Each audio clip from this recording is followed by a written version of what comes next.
Tu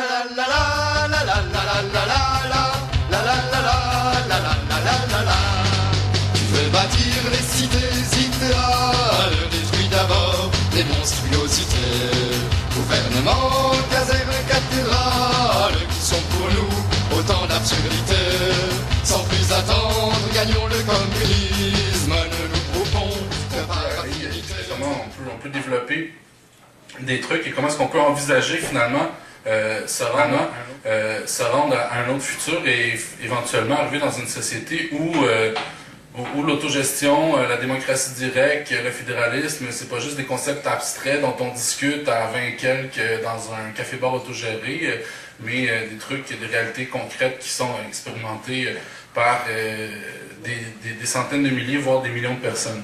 Et pour en arriver là, ben, c'est sûr que le projet en tant que tel, Mathieu l'abordait un peu, il est impossible dans le cadre actuel à réaliser avec la société telle qu'on la connaît, une série de blocages qui font que même à petite échelle, c'est impossible d'y arriver complètement. Et bien, la première chose, c'est évident qu'il y a des gens qui profitent du système tel qu'il est. C'est pas juste un malentendu. C'est pas juste de dire que ben, c'est parce que les oppresseurs n'ont pas compris, puis que peut-être que si on leur expliquait comme il faut, ils finiraient par comprendre, puis ils verraient la lumière et ils changeraient leur pratique et leur façon de faire. C'est pas juste ça. Il y a un peu de ça des fois, mais c'est surtout une question d'intérêt. Et c'est évident que les gens qui profitent de la société telle qu'elle est, ils ne laisseront pas faire. Et donc, ben, nous, on pense, puis ben, ça là-dessus, on est peut-être un peu vieux jeu, mais en même temps, c'est encore drôle. On pense qu'on s'en sortira pas sans révolution, et puis que ben, le type de projet de société qui est prôné par les libertaires, s'il doit dépasser le niveau anecdotique, ben, il doit passer par une révolution sociale, il doit passer par un changement de fond en comble des bases mêmes de la société, des bases mêmes de la vie en société. Mais bon, c'est sûr qu'on parle de révolution, puis un fossé qui est tellement grand entre une situation révolutionnaire, puis ce qu'on vit présentement, qu'on se dit bon, c'est impossible et c'est pas pensable. Il reste que, même si c'est pas nécessairement envisageable immédiatement, ça reste une perspective qui nous semble importante, notamment parce qu'on qu'on conçoit la révolution comme un horizon politique, comme une perspective stratégique. C'est-à-dire qu'on considère que sans changements fondamentaux, on n'y arrivera pas, et il n'y aura pas de changements fondamentaux sans pression forte et sans menace. Et donc c'est ça. La révolution reste une option stratégique, et ça reste une perspective politique, et aussi juste rappeler, sans tomber là, dans certains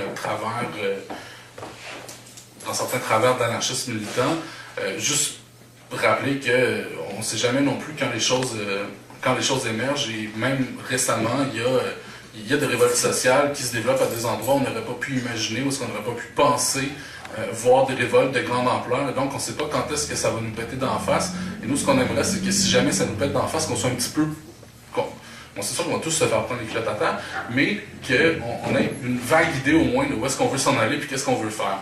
Puis là, on peut penser à l'Islande, on peut penser à la Grèce, on peut penser à des luttes qui prennent de l'ampleur, il y en a, et ça continue d'exister même en 2009, même en Occident. Et ça, ça passe par le développement de rapports de force populaires et comment, en fait, on peut changer la situation. Actuellement, c'est sûr, moi, Jeanne en a parlé de façon pas mal doom and gloom, là, mais c'est sûr que c'est la droite populiste qui a le gros bout du bâton, et c'est sûr que ce sont les élites économiques qui ont le gros bout du bâton. Ça n'a jamais été aussi clair. Notre maire est multimillionnaire. C'est un grand capitaliste. Et ça fait vraiment longtemps que c'est pas arrivé une situation aussi limpide. C'est la bourgeoisie qui gouverne à Québec. Et là, c'est dur d'être... Tu sais, je sais pas, il y avait un livre qui était sorti chez Éco-Société il y a un certain temps, là, les PDG aux commandes, ben, c'est vraiment ça actuellement. Et on le voit très, très, très clairement. Et donc, pour l'instant, c'est eux qui ont le gros bout du bâton. Et comment est-ce qu'on peut augmenter notre rapport de force pour qu'éventuellement, c'est nous qui ayons le bâton et qui leur court après. Donc, ça c'est pas évident. Mais bon, si les choses ne changent pas actuellement, c'est que justement ce rapport de force n'est pas là et visiblement il y a une majorité de la population qui ne ressent pas le besoin urgent que ça change. Et si on regarde à Québec, c'est particulièrement évident. On parlait tantôt là, de Red Bull et d'autres phénomènes de masse. C'est évident que le peuple, au sens propre comme au sens figuré, en ce moment, il ne veut pas que ça change. Par contre, il n'est pas dit que ça va rester infiniment comme ça, et indéfiniment comme ça, et il n'est pas dit que la situation ne va pas changer. Qu'est-ce qui fait changer la situation, en général? C'est quand il y a des bouleversements dans la vie des gens. Les bouleversements, bon, ça fait quelques années que je le ressors tout le temps, c'est en période de conflit que les gens sont le plus ouverts. Et bon, on peut penser aux conflits syndicaux, aux conflits sociaux, les mouvements. En ce moment, il y a des choses là, qui mettent les choses qui mettent des gens dont on n'aurait pas pensé qu'ils se mettraient en mouvement, qui les mettent en mouvement depuis un certain temps. Bon, c'est sûr qu'il y a des conflits syndicaux qui est une vieille affaire, mais il y a aussi des luttes urbaines qui commencent à éclater. Imaginez, il y a des comités de citoyens maintenant qui se mettent sur pied dans des quartiers de banlieue. Mais il y a aussi tous les enjeux environnementaux sur la rive-sud de Québec, à Beaumont. Il y a des gens qui se sont mis en mouvement, qui sont allés quand même assez loin contre un port méthanier. C'est des gens qui, visiblement, n'avaient pas grand-chose à voir avec l'image qu'on peut se faire de la gauche sociale de la région de Québec. Donc, les gens se mettent en mouvement, quelque chose qui arrive dans leur vie.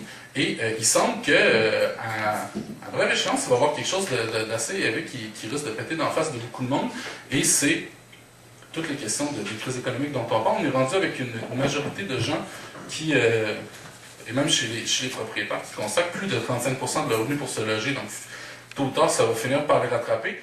Et ce qu'il faut voir, c'est que nous, comment est-ce qu'on peut accélérer ce processus-là? C'est justement en essayant de continuer sur les luttes sociales pour transformer des problèmes individuels, comme les problèmes d'habitation, comme les problèmes d'environnement, comme les problèmes de quartier, en des problèmes collectifs.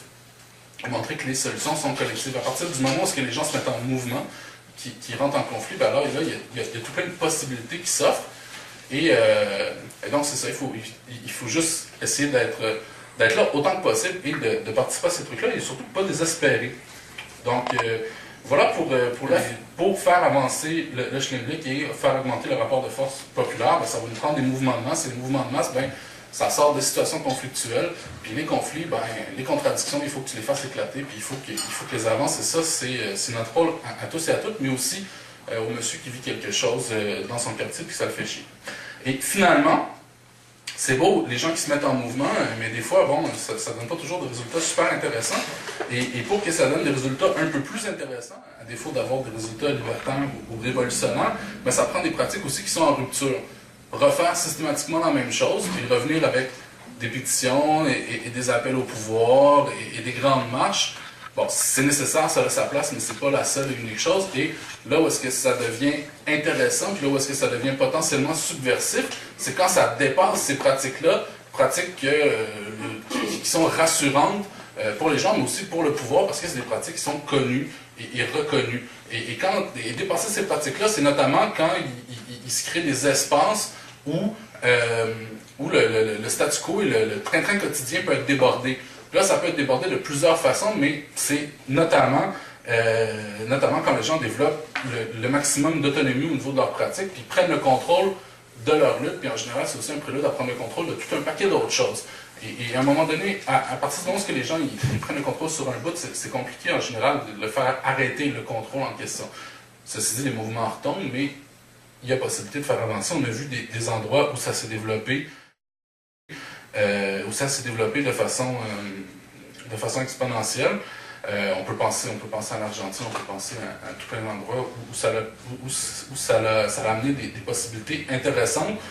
Puis si on veut faire le lien avec le plancher des vaches, ben, c'est en période de grève ou de mouvements sociaux quand les comités de mobilisation, par exemple, ou les assemblées générales régulières prennent le pas sur des instances normales comme les exécutifs ou des conseils d'administration. C'est quand finalement les acteurs prennent le contrôle et quand la lutte en fait devient une école de pratiques alternatives. Je vais prendre une terminologie qui est peut-être un peu passée. C'est une école socialiste libertaire dans l'action. C'est ce que j'avais écrit sur mon papier. Et finalement, ben c'est ça. Quand des pans entiers de la société se seront mis en mouvement, puis auront conquérir un peu plus de pouvoir là, sur leur vie, et puis quand il y a des changements qui vont s'imposer d'eux-mêmes, parce qu'il va y avoir trop de gens en mouvement, ben à ce moment-là, une perspective révolutionnaire deviendra éventuellement crédible. Et puis, ben, c'est ça, on a tous... Il n'y a personne qui contrôle le climat social, il n'y a personne qui sait exactement où s'en va le Titanic de la société, sauf que c'est sûr que on a chacun et chacune notre rôle à jouer, notamment de refuser de se résigner et de manger nos bas quand on voudrait qu'on mange nos bas. Debout, compagnons de misère, l'heure est venue, il faut nous révolter. Que le sang coule et rougisse la terre, mais que ce soit pour notre liberté. C'est reculer que d'être stationnaire,